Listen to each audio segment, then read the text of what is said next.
आपका समय news network में और आप देख रहे हैं आलमी समय। हालात हाजरा लेकर हाजिर हूं मैं खालिद रजा खान।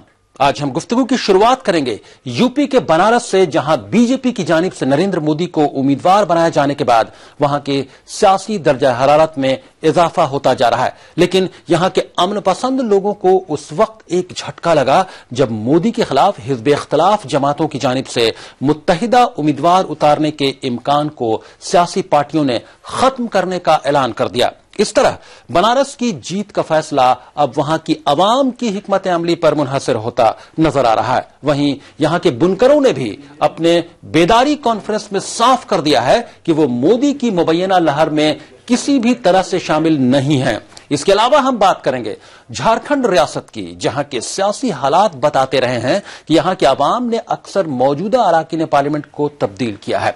यहां के अवाम तरक्की पसंद है, काम चाहती है, और ऐसा नहीं होने पर अराकीन पार्लियामेंट को तब्दील भी कर दिया जाता है। और अवामी नुमाइंदों के काम में अक़लियतों से मुतालबात जो उनके रहे हैं वो कितने पूरे हुए, इस पर भी हम बात करेंगे। इन्हीं मौदूआत पर बात करने के लिए हमारे साथ स्टूडियो में मौजूद हैं सीनियर सहाफ़ी और सियासी तहक़ीक़ात जनाब असद रजा साहब और जेपीसीसी यानी झारखंड कांग्रेस के सेक्रेटरी और स्पोक्स पर्सन तर्जुमान डॉक्टर एम तौसीफ साहब। आप दोनों हजरात का आलमी समय स्टूडियो में खैर मक़दम है। शुक्रिया। तो आइए शुरू करते हैं अपना खुसूसी प्रोग्राम हालात हाजरा।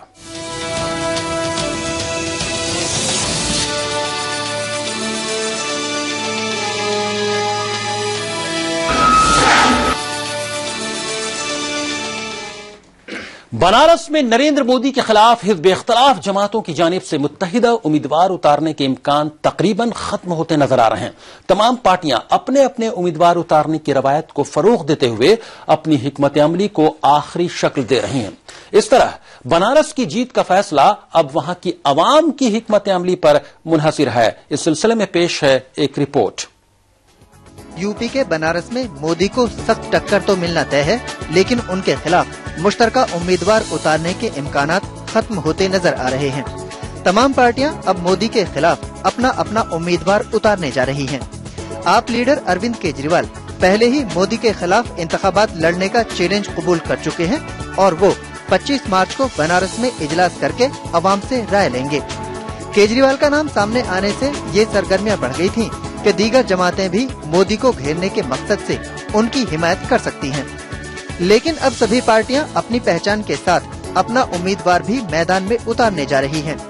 समाजवादी पार्टी के जनरल सेक्रेटरी राम गोपाल यादव ने साफ कर दिया है कि मोदी के खिलाफ मुश्तरका उम्मीदवार उतारने का सवाल ही नहीं उठता। पार्टी से कैलाश चौरसिया को उम्मीदवार बनाया गया है। चौरसिया मिर्जापुर से एमएलए हैं और यूपी सरकार में वजीर भी हैं। राम गोपाल यादव का कहना है कि अगर किसी को मोदी के खिलाफ हिमायत करनी है तो एसपी की हिमायत कर सकता है, क्योंकि समाजवादी पार्टी ही मोदी को हराने का दमखम रखती है।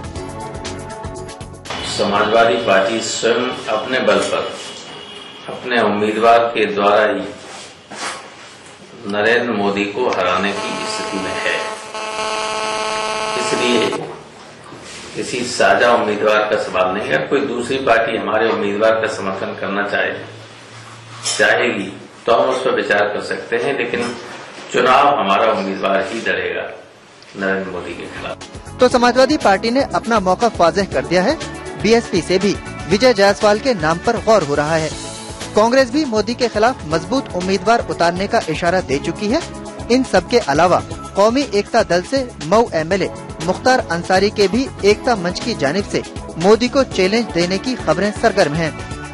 हालांकि कौमी एकता दल के सदर और मुख्तार के बड़े भाई अफजाल अंसारी अभी वेट एंड वॉच की बात कह रहे हैं, जबकि मुख्तार अंसारी के हामियों का कहना है कि उनकी पार्टी ही मोदी के सामने मजबूत चैलेंज बन सकती है। बात साफ है, मोदी को टक्कर तो मिलेगी, लेकिन इज्तमाई तौर पर नहीं। ऐसे हालात में उनके खिलाफ वोटों का जबरदस्त बंटवारा होगा, जिसका सीधा फायदा मोदी को ही होता नजर आ रहा है। लेकिन अभी बनारस के अवाम की हिकमत अमली पर हार जीत का फैसला होना है, क्योंकि यहाँ के वोटर इससे पहले भी अपनी टेक्निकल वोटिंग का मुजाहरा कर चुके हैं। उस वक्त रियासत में एसपी बीएसपी का माहौल होते हुए भी इस मजहबी शहर के अवाम ने कांग्रेस के उम्मीदवार को कामयाब बना दिया था। अब सवाल ये पैदा होता है कि सियासी लीडरान की जिद से मजबूर मकामी अवाम ही मोदी को रोकने के लिए अपनी हिकमत अमली का इस्तेमाल करेंगे या बीजेपी पिछला रिकॉर्ड दोहराएगी? आलमी समय के लिए ब्यूरो रिपोर्ट। दोनों मेहमान स्टूडियो में गुफ्तगू के लिए मौजूद हैं असद रजा साहब और डॉक्टर एम तौसीफ साहब, और बनारस से हमारे साथ फोन लाइन के जरिए गुफ्तगू में शामिल हो गए हैं समय न्यूज नेटवर्क के नुमाइंदे निमेश राय साहब। निमेश राय साहब, क्या कहेंगे आप? जब चूंकि पहले ये बात चल रही थी, कई इशारे आए कई लीडरों की तरफ से, लखनऊ से भी इशारे मिले और कांग्रेस की तरफ से भी चंद लीडरान की तरफ से इशारे मिले कि एक कॉमन उम्मीदवार उतारा जाना चाहिए, अरविंद केजरीवाल ही सही, लेकिन जब अब तमाम पार्टियां अलग अलग हो गई हैं, सब अपना अपना उम्मीदवार उतारें, क्या लगता है क्या वोटिंग पैटर्न क्या रहेगा और आवाम जो है वो उसकी क्या स्ट्रेटजी होगी? देखिए खालिद, इस पूरे जो इस तरह से जंग चल रही है पूर्वांचल में, रसाकसी की शक्ल ले रही है और हर एक दल एक दूसरे से ज्यादा अपनी बढ़त दिखाने की कोशिश में लग रहा है। उसमें आप ये कह सकते हैं कि नरेंद्र मोदी की उम्मीदवारी भारतीय जनता पार्टी की तरफ से वाराणसी सीट के लिए जो घोषित हो गई, उसके बाद से एक तरह की बात थी कि नरेंद्र मोदी यहाँ पे एक ताकतवर उम्मीदवार अगर हैं तो बाकी जो सेकुलर ताकतें हैं, जो इस तरह की जो इस बीजेपी के विरोध में जो ताकतें रही हैं, वो एकजुट हो जाए और एक साझा उम्मीदवार खड़ा करें ताकि नरेंद्र मोदी को यहाँ पे कड़ी चुनौती मिल सके। और आप एक बात और भी जरा सा गौर करिए, जी जी, अचानक जो सपा के सदर हैं मुलायम सिंह यादव, उनके नाम का ऐलान अचानक हो गया आजमगढ़ सीट के लिए। हालांकि पहले उनके वहां पे जो कैंडिडेट थे वो दूसरे थे। तो एक तरफ से ये हो गया था कि समाजवादी पार्टी इस पूरे पूर्वांचल में जहां अपनी जमीन बचाए रखने की कोशिश में लगी हुई है, वहीं नरेंद्र मोदी की तरफ से एक दूसरा संदेश देकर इसका असर क्या पड़ेगा? आपको क्या लगता है कि एक तो समाजवादी पार्टी के जैसे मुलायम सिंह यादव वहां से लड़ रहे हैं पूर्वांचल से, आजमगढ़ से, और दूसरा कि अब कोई भी पार्टी कॉमन उम्मीदवार की बात नहीं कर रही है नरेंद्र मोदी के खिलाफ, ऐसे में क्या सेकुलर वोट का बंटवारा होगा या और इसका सीधा फायदा नरेंद्र मोदी को होगा? क्या ऐसा लगता है?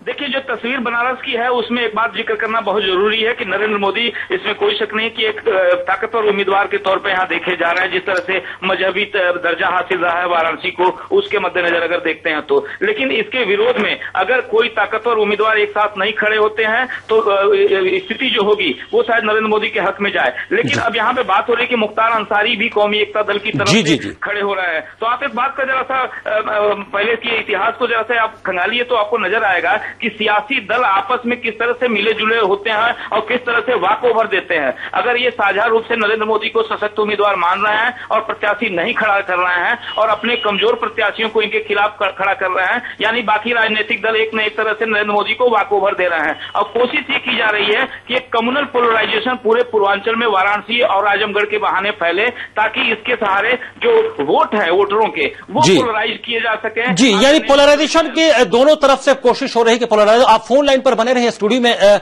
चंद मेहमान मौजूद हैं, उनसे बात करते हैं। असद रजा साहब, आपका क्या ख्याल है? जिस तरह से साझा उम्मीदवार का मामला अब खत्म हो गया है और जैसा कि निमेश राय बता रहे हैं कि पूरी तरह से पोलराइज करने की कोशिश की जा रही है दोनों जानिब से, ताकि अपने अपने वोट को इंटैक्ट रखा जा सके और सेकुलर जो ताकतें हैं वो चाहेंगी कि नरेंद्र मोदी को किसी तरह से नुकसान पहुंचाया जाए।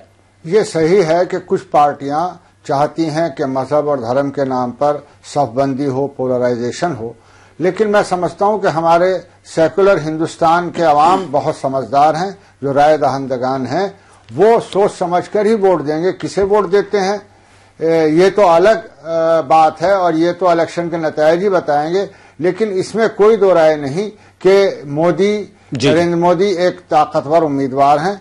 अब उनके सामने दूसरा ताकतवर उम्मीदवार जो उनका मुकाबला करेगा वो कौन होगा, वो उम्मीदवार एक तरफ जहां इसका जवाब हम जानना चाहेंगे डॉक्टर एम तौसीफ से, जो कांग्रेस लीडर भी हैं और झारखंड प्रदेश कांग्रेस के तर्जुमान भी हैं, सेक्रेटरी भी हैं।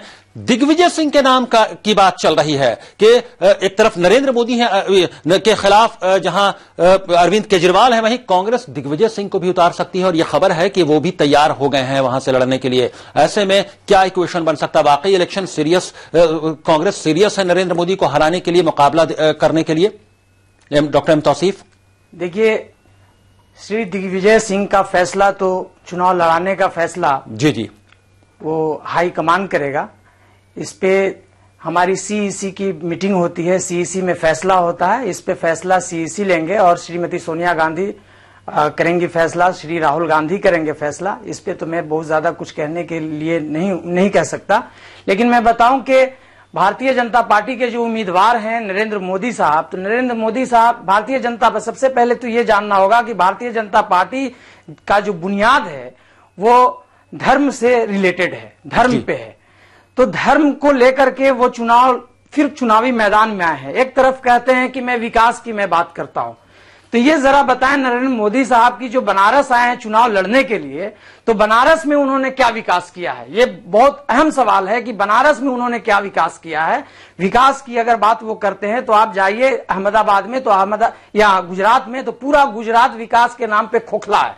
ये दावा उनका जो बिल्कुल ही खोखला है, ये साबित हो चुका है, पूरे मीडिया में भी आ चुका है। और ये बताएं मुझे, ये मैं सवाल करता हूं भारतीय जनता पार्टी के तर्जुमान से कि मुझे जवाब दें कि जो विकास की दावा कर रहे हैं और विकास की बात कर रहे हैं, तो बनारस में इन्होंने क्या विकास किया है? जी, यानी बनारस क्यों आए, ये एक सवाल जरूर है। वहीं बनारस में नरेंद्र मोदी क्यों आए, वहां के लोगों में क्या राय है वहां के लोगों की? और कई तबके हैं कि नरेंद्र मोदी की लहर को नहीं मानने के लिए तैयार है कि कोई लहर नहीं है।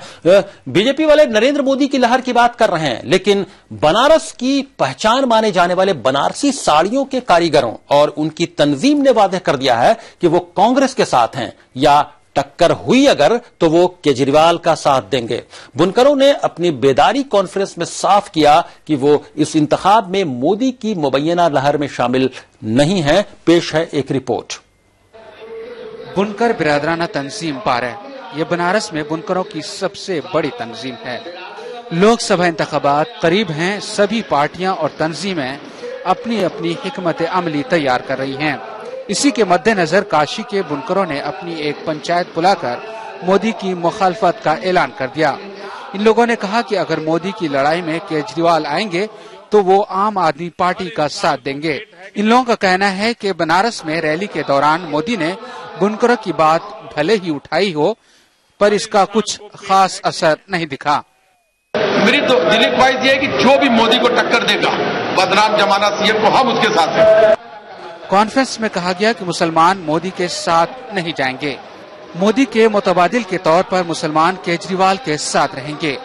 आने वाले वक्त में केजरीवाल के साथ मुस्लिम सड़क पर भी उतरेंगे। इनका कहना है कि बनारस का मुसलमान मोदी का मुखालिफ है और बाकी पार्टियां वे देख चुके हैं, इसलिए अब केजरीवाल को मौका देना चाहते हैं।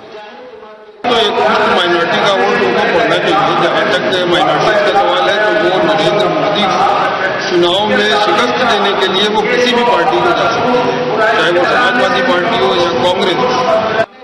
बहरहाल जैसे जैसे इंतखाब की तारीख नजदीक आती जाएगी वैसे वैसे सबबंदियां होंगी और बिगड़ेंगी भी। लेकिन जिस तरह से बुनकर मोदी से खफा दिखाई दे रहे हैं वो बीजेपी और उनके हामियों के लिए अच्छी खबर नहीं है। आलमी समय के लिए बनारस से सुशांत मुखर्जी की रिपोर्ट। जी निमेश राय, इस रिपोर्ट को देखने के बाद आपने ये रिपोर्ट भेजी है, क्या लगता है आपको? क्योंकि बनारस की पहचान मजहबी होने के साथ साथ उसकी पहचान बनारसी साड़ियों से, बनारसी कपड़ों से भी है और उसमें बुनकरों का अहम रोल है। अगर बुनकर साथ नहीं है, नरेंद्र मोदी की मुखालफत कर रहे हैं, तो क्या इसको देखते हुए क्या इक्वेशन वहां पर बनता है? देखिए खालिद, बनारस को कबीर से आप अलग नहीं कर सकते। कबीर वो पहला जो लाहा था जिसने समाज में एक ऐसे ताने बाने को रचा जो ताना बाना आज भी बनारस में जिंदा है। और वो कुछ यूं है कि बुनकर यहाँ पे माइनॉरिटी का है, वो खूबसूरत साड़ियां बिनता है और हिंदू गद्दीदार उसको जा करके अपने चौक और पक्के महल की गलियों में जो उसकी गद्दियां हैं वहां बेचता है। ये नहीं रोजी रोटी का ताना बाना। देखिए कितना खूबसूरत ताना बाना कबीर ने इस शहर में रचा। लेकिन इस जिले के जो 3.5 लाख के आबाद बुनकर आबादी है उसकी अगर बात करें तो लंबे समय से जिस तरह से हथकरघे यहाँ पे हाशिए पे चले गए और लोगों ने उसको टेक ओवर कर लिया और बुनकरों की अनदेखी होती रही। बताऊं आपको, हैंडलूम का जो मालिक हुआ करता था बुनकर, आज अपने ही हैंडलूम पे मालिक। लेकिन इसका नरेंद्र मोदी के खिलाफ वोटिंग पैटर्न पर क्या असर पड़ने वाला है? सीधे तौर पर वो देख रहा है कि न कांग्रेस की सरकार में बुनकरों के लिए कुछ बढ़िया हुआ, कार्ड बचे तो उसकी दलाल कुछ सेट हो गए, उसका लाभ बुनकरों को नहीं मिला। बीजेपी की सरकार में कुछ नहीं हुआ, सपा की सरकार में भी कुछ नहीं हुआ। शायद इसलिए वो केजरीवाल की बात खोल करके कह रहा है बुनकर यहाँ पर। जी, यानी वो केजरीवाल की हिमायत की बात कर रहे हैं इसलिए कि उन्हें कुछ उम्मीद है। बहुत बहुत शुक्रिया निमेश राय आपका फोन लाइन के जरिए बनारस से बातचीत में शामिल होने के लिए। शुक्रिया। मुख्तसर असद रजा साहब, चूंकि ब्रेक का वक्त होने वाला है, वक्त की कमी है, तंगी है, क्या लगता है आपको बुनकरों का जो ऐलान है उसके बाद क्या इक्वेशन पाते हैं? 3.5 लाख आबादी है या वोट है बुनकरों का, कैसे असरअंदाज हो सकते हैं? बुनकर यकीनन अहम रोल अदा करेंगे, लेकिन मैं समझता हूं कि केजरीवाल के साथ और ये उम्मीदवार बने तो और अक़वाम और दीगर मज़ाहिब के लोग वो भी आएंगे, तो मुकाबला बहुत सख्त होगा।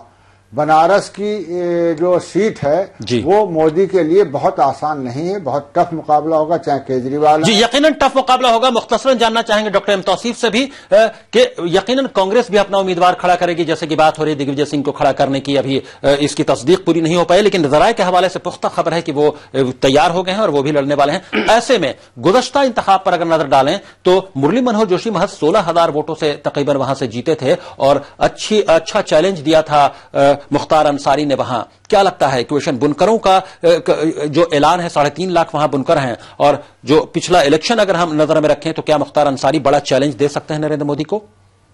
देखिए, वहां की जो जनता है, वहां की आवाम है, जो हर रीजन के जो लोग हैं, मजहब के लोग हैं, वो सारे लोग कांग्रेस के साथ हैं।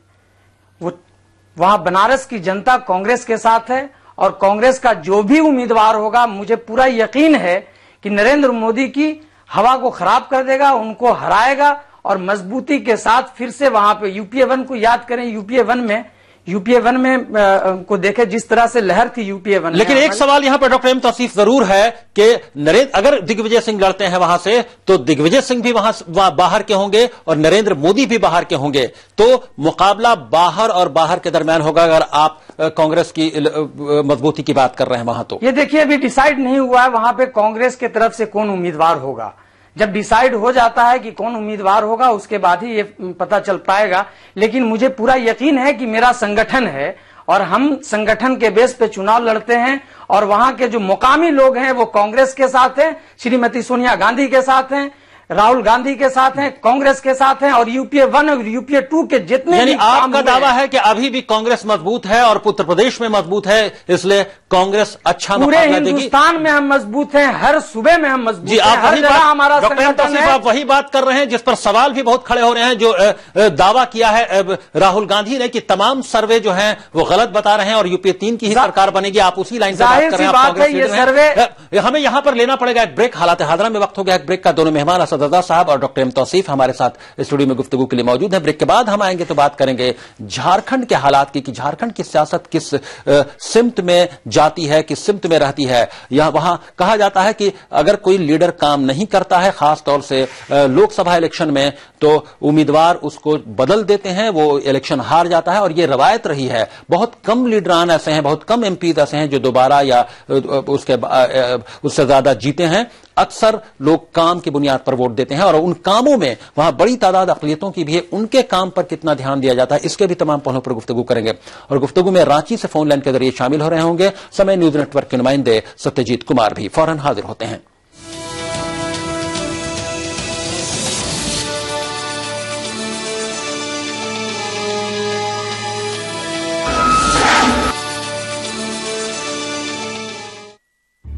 मैं चाहे हिंदू की बेटी हूँ, चाहे हूँ मुसलमान की, हम ऐसे एक हैं जैसे हो बेटी एक ही माँ की। है दामन साझा, ख्वाबों के सितारे इसमें जड़ते हैं, बराबर भी है हम और साथ में आगे भी बढ़ते हैं। पता है, मेरे घर में खुल गई ख्वाबों की खिड़की है, मैं उसमें झांकती हूँ, एक नई ही दुनिया दिखती है।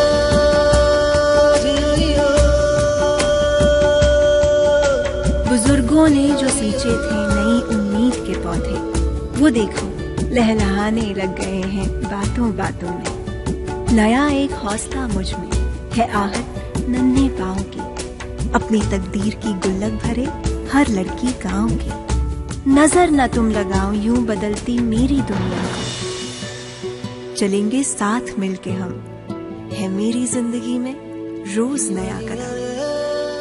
समाजवादी पार्टी, समाजवादी पार्टी को vote they. Come on, man. I'm the Prime Minister of this country. बोलो क्या जी?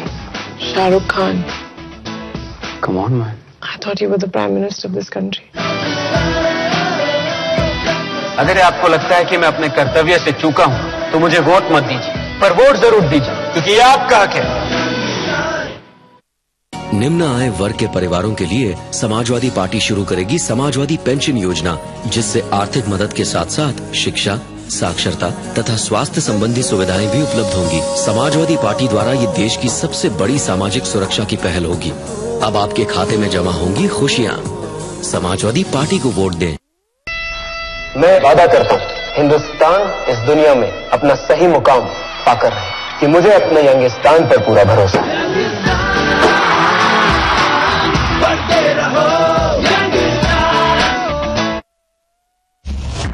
मुझे सिर्फ इतना पता है कि बहू बहू होती और बेटी बेटी बेटी। बहू एक कितनी भी पढ़ी लिखी क्यों ना, घर में हुक्म बस हमारा ही चलेगा। भारतीय परंपरा सिर्फ एक हिंदुस्तानी बहू ही समझ सकती है, कोई फिरंगी नहीं। अलग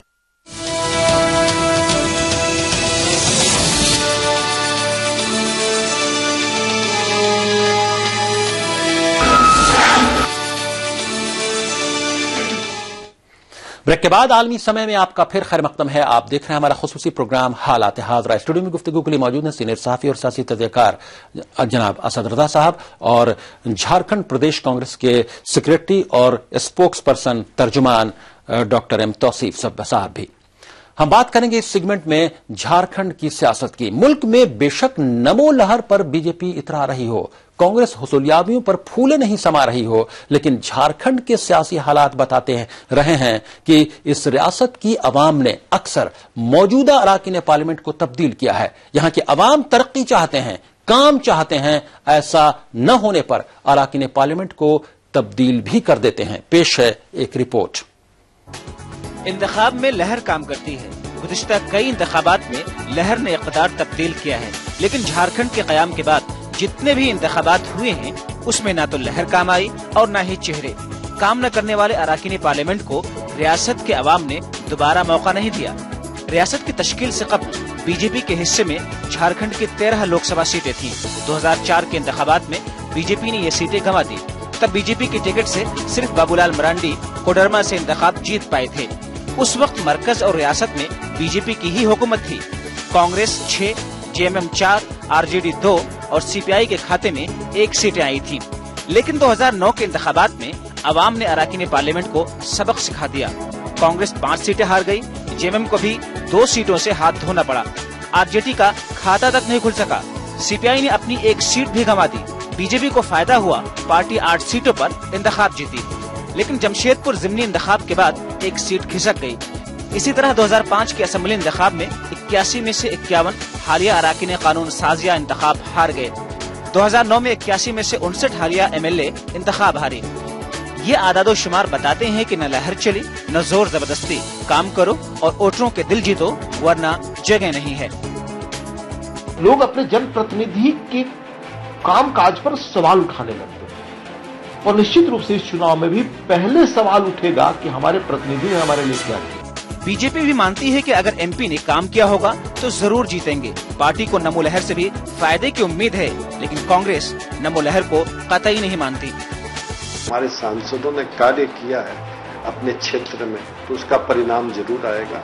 और मुझे पूरी उम्मीद है कि हमने सभी सीटिंग को, एकमात्र यशवंत सिन्हा जी ने स्वेच्छा से वो सीट खाली की और बाकी सभी सिटिंग एमपी को टिकट दी गई है। कई नए चेहरे भी हैं और जो कुव्यवस्था प्रदेश में भी है और जो केंद्र में, उसका परिणाम आएगा और नमो का भी उसमें कहीं न कहीं योगदान तो है ही। भारतीय जनता पार्टी भले ये कह रही हो कि नरेंद्र मोदी जी की लहर है, लेकिन जनता अपने 2009 में जिन एमपीज को रिप्रेजेंट करने का अवसर दिया था, यदि वो उनके विश्वास की कसौटी पर खरे नहीं उतरेंगे तो कोई लहर काम नहीं करने वाला है। अराकीन पार्लियामेंट और अराकीन कानून साजिया को ये सोचना होगा कि बगैर काम के अवाम को ठगना आसान नहीं होगा, क्योंकि सिर्फ लहर नाव पार लगा देगी। अब ये सोचना शायद भूल होगी। आलमी समय के लिए ब्यूरो रिपोर्ट। झारखंड में 2004 और 2009 के लोकसभा चुनाव परिणामों से यह साफ झलकता है कि यहाँ की जनता ज्यादातर सिटिंग एमपीज यानी वर्तमान सांसद को बदल देती है। और अब ये सवाल भी उठने लगे हैं कि नमो लहर के जलवा के सहारे बीजेपी के साथ वर्तमान सांसद क्या अपनी नैया पार लगा पाएंगे। समय के लिए रांची से कैमरामैन प्रणव के साथ सत्यजीत कुमार। दोनों मेहमान स्टूडियो में गुफ्तगू के लिए मौजूद हैं असद रजा साहब और डॉक्टर एम तौसीफ साहब, और रांची से मौजूद हैं समय न्यूज नेटवर्क के नुमाइंदे सत्यजीत कुमार साहब। सत्यजीत कुमार, आपकी रिपोर्ट के बाद क्या लगता है आपको, वहां का माहौल कैसा लगता है? क्या जिस नरेंद्र मोदी की लहर की बात बीजेपी करे, वो लहर कहीं से झारखंड में नजर आ रही है? देखिए, झारखंड में नमो लहर का दावा भले ही बीजेपी नेता करते हो, लेकिन राहें उनके लिए बहुत आसान नहीं होगी कि लहर के सहारे वो चुनावी बैठनी पार कर ले। इसलिए झारखंड में अगर रिकॉर्ड देखा जाए तो 2004 में तमाम सीटें बीजेपी के कब्जे में थी, लेकिन एंटी इनकम्बेंसी का लहर ऐसा रहा और क्षेत्रीय यानी स्थानीय स्तर पे उन्होंने जनआकांक्षाओं को पूरा किया है या नहीं, और जो जनता की कसौटी है उस पर वो खड़ा उतर पाया या नहीं जी, इसका आकलन जनता। ऐसे में कांग्रेस की क्या हालत है वहां पर? कांग्रेस किस जानिब जा रही है? कांग्रेस कितनी मजबूत लगती है और इलेक्शन लोकसभा इंतखाब में?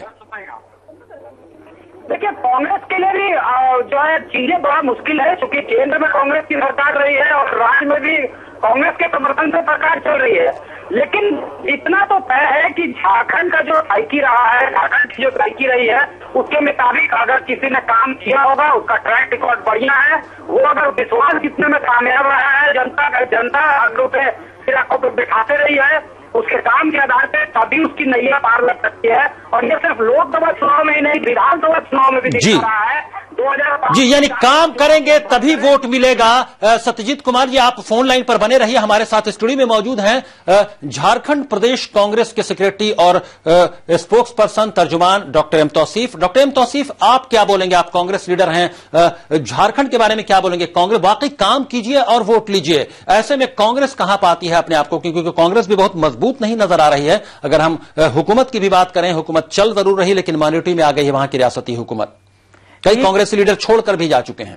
देखिए, कांग्रेस झारखंड में मजबूत है और हमारे अध्यक्ष श्री सुखदेव भगत जी अध्यक्ष बनने के बाद और उससे पहले भी अध्यक्ष जो थे, तो हम लोगों ने मिल करके वहां पे कांग्रेस को बहुत मजबूत किया है और कांग्रेस मजबूत है। रहा सवाल जीतने का, तो आप ये नहीं कह सकते हैं कि कैंडिडेट वहां पे बदला जाता है। आप देखिए, मिसाल के तौर पे श्री सुबोध कांत सहाय को 2004 में वो चुनाव लड़े और फिर 2009 में भी चुनाव लड़े और दोनों चुनाव को उन्होंने निकाला। सुबोध कांत सहाय के काम करने का जो तरीका है वो ये है, ग्रास रूट तक वो काम करते हैं और उम्मीद है कि इस बार भी वो जीतेंगे। इसी तरह से और भी हमारे जो कैंडिडेट हैं जो खड़े हुए हैं, उन लोगों का ग्रास रूट पे काम है। तो ये कहना बहुत ही मतलब नाजायज होगा कि कैंडिडेट को बदल दिया जाए। हाँ, ये जरूर है कि अब लेकिन करप्शन को लेकर मुल्क में जो कांग्रेस के खिलाफ लहर बनी हुई है, इससे इनकार नहीं किया जा सकता। उसका नुकसान भी कांग्रेस को उठाना पड़ सकता है। अगर हम झारखंड की बात करें, देखिए झारखंड जब से अलग हुआ है, बड़े करीब से मैंने देखा है। उस वक्त में NSY national student union of India में था, दिल्ली में ही था, और झारखंड 2000 में अलग हुआ था। 2000 अलग होने के बाद झारखंड की आवाम के कुछ और सपने थे जो उनके सपने पूरे नहीं हो सके। 10 साल तक हुकूमत वहां पे भारतीय जनता पार्टी की रही, उनके ही सीएम रहे। आप सत्यजीत साहब हैं, ये सीनियर जर्नलिस्ट हैं, उनसे पूछिए कि 10 सालों में वहां की हुकूमत ने, भारतीय जनता पार्टी ने क्या किया। तो सबसे बड़ा एंटी इनकम्बेंसी जो जाता है वो भारतीय जनता पार्टी के खिलाफ जाता है, कांग्रेस के खिलाफ नहीं जाता है। 3 से 4 महीना अभी हमारी सरकार को बने हुआ, वो भी मैं सीएम जो है झारखंड मुक्ति मोर्चा के हैं, हम लोगों ने सपोर्ट किया। जी, मैं सत्यजीत कुमार से जानता, सत्यजीत जी, पूरे मुल्क में कहीं ना कहीं से करप्शन को लेकर कांग्रेस के खिलाफ नाराजगी जरूर है। इसी वजह से दिल्ली में आम आदमी पार्टी को जीत भी मिली। ये करप्शन के खिलाफ जो लहर है कांग्रेस को लेकर, कांग्रेस से जो नाराजगी है आवाम में, वो झारखंड में कितनी नजर आती है? देखिए, बिल्कुल दिखेगा खालिद जी। ये समझने की बात है कि आम चुनाव जो होते हैं, जनरल इलेक्शन, उसमें अर्बन वोटर का एक पिवोटल रोल रहता है, वो एक अहम भूमिका निभाते हैं। अब आप देख लीजिए, विधानसभा चुनाव तो आप जीत जाते हैं, 50,000 मत अगर आप ले आते हैं आप जीत जाते हैं, लेकिन यहाँ पे 3 से 4 लाख अर्बन वोटर इसको डिसाइड करेंगे जो अभी बैलेंस में हैंग कर रहा है। और अगर वो बूथ तक पहुंचते हैं, अपने फ्रेंचाइजी का एक्सरसाइज करते हैं, तो जाहिर तौर पे उनके अंदर फ्रस्ट्रेशन है। जिस तरह से महंगाई बढ़ी है, जिस तरह जी, यकीनन यानी करप्शन का असर पड़ेगा। जो करप्शन को लेकर नाराजगी है लोगों में पूरे मुल्क में, उसका असर झारखंड में भी नजर आएगा। बहुत बहुत शुक्रिया, वक्त की कमी है। आपका फोन लाइन के जरिए रांची से बातचीत में शामिल होने के लिए सत्यजीत कुमार जी। मुख्तसरन वक्त की तंगी है। डॉक्टर एम तौसीफ, आप क्या कहेंगे? यकीनन करप्शन एक बड़ा मुद्दा है और अगर हम यूपीए 2 की बात करें तो खास तौर से यूपीए 2 में करप्शन बहुत बड़ा मुद्दा रहा है। ऐसे में कांग्रेस कैसे निपटेगी मुल्क के साथ साथ झारखंड में? आप झारखंड के लीडर हैं, कांग्रेस के सेक्रेटरी हैं, आप कैसे देखते हैं कांग्रेस कैसे निपटेगी? देखिए आप इसको क्यों नहीं देखते हैं कि यूपीए 1 और यूपीए 2 के जो काम हुए हैं, यूपीए 1 और यूपीए 2 में जो काम हुआ है उस काम को लेकर हम जनता के बीच गए हैं। आप क्यों नहीं देखते? मनरेगा कितना बड़ा, यूपीए 1 का काम जरूर यूपीए 2 को जीत दिलाने में कामयाब रहा, लेकिन सुरक्षा भी लाया, खास सुरक्षा भी लाया और भी बहुत सारे काम हुए हैं जो हम लोग, जो श्रीमती सोनिया गांधी, राहुल गांधी और डॉक्टर मनमोहन सिंह के जरिए ये काम हुआ है, जो उसको लेकर के हम लोग बीच में जा रहे हैं। जहां तक सवाल है भ्रष्टाचार का ये प्रोपेगंडा है, ये सच्चाई है के अंदर में जब तह के अंदर जब जाएंगे, ये भारतीय जनता पार्टी के लोगों ने इसको प्रोपेगंडा अब ये कितना प्रोपेगंडा है? आवाम में जो लहर है करप्शन को लेकर, यही मुल्क में बहुत बड़ा मुद्दा है। चूंकि वक्त की तंगी, असद रजा साहब, आपने सत्यजीत कुमार है समय न्यूज नेटवर्क के रांची नुमाइंदे, कांग्रेस लीडर हैं डॉक्टर एम तौसीफ, उन दोनों की बातें सुनी झारखंड के हालात पर क्या है, आप क्या कहेंगे झारखंड को के हालात को, कि वहां की जो वहां जो होता रहा, वहां जो ट्रेंड रहा है, लोग काम पर ही वोट देते हैं और जो करप्शन को लेकर लहर है, क्या उसका भी वहां पर असर नजर आएगा? देखिए, वहां जितने भी मेंबरान पार्लियामेंट हैं, उन्होंने कैसा काम किया है, जी किसी भी पार्टी के हों, चाहे कांग्रेस के हों या बीजेपी के हों, उनका वो आंकेंगे, उसे आवाम जो है वोटर वो देखेगा किसने एमपी ने कितना काम किया, किस पार्टी के एमपी ने। अगर उसने काम अच्छा किया है, चाहे वो कांग्रेस का हो, बीजेपी का हो, झारखंड मुक्ति मोर्चा, करप्शन की लहर का क्या असर पड़ने वाला है? जहां तक करप्शन का सवाल है तो मेरा यह मानना है कि करप्शन के हम्माम में चाहे कांग्रेस हो, बीजेपी हो या और दीगर पार्टियां हो, तो उनमें करप्ट लीडरों की कमी नहीं है। तो जी, यानी तमाम सियासी पार्टियों में करप्शन है। आपने कहा कि तमाम ये सभी पार्टियों के लोग हमाम में नंगे हैं। अब देखना होगा कि मुल्क जो है किस तरफ वोट दे रहा है, मुल्क की आवाम। क्या करप्शन उसके लिए एक बड़ा मुद्दा है या कम्युनलिज्म बड़ा मुद्दा है? क्योंकि करप्शन से बड़ा खतरा कम्युनलिज्म है, कई बड़े लीडरान ये बोल चुके हैं। क्या झारखंड में इसका रिफ्लेक्शन होता है, ये भी देखने वाली बात होगी। ये वक्त की तंगी है, हालात हादरा हम यहां पर खत्म करेंगे। दोनों मेहमान का शुक्रिया अदा करते हैं, असद रजा साहब और डॉक्टर एम तौसीफ साहब, स्टूडियो में तशरीफ लाने के लिए और हालात हादरा में शामिल होने के लिए आप दोनों का बहुत बहुत शुक्रिया। खालिद साहब, आपका भी शुक्रिया। हालात हादरा में अभी बस इतना ही। आप आलमी समय को इंटरनेट पर भी देख सकते हैं, लॉग ऑन करें www.samaylive.com। फिलहाल खालिद रजा को दीजिए इजाजत, मगर आप देखते रहिए आलमी समय।